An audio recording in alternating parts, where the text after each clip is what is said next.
வாழ்க்கை என்றால் ஆயிரம் இருக்கும், வாசந்தோறும் வேதனை இருக்கும். வந்த துன்பம் எது என்றாலும் வாடி நின்றால் ஓடுவதில்லை, வாடி நின்றால் ஓடுவதில்லை.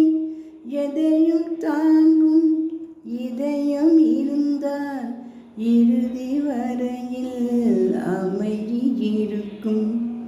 மயக்கமா கலக்கமா மனதிலே குழப்பமா, வாழ்க்கையே வருத்தமா. மயக்கமா கலக்கமா மனதிலே குழப்பமா, வாழ்க்கையே வருத்தமா.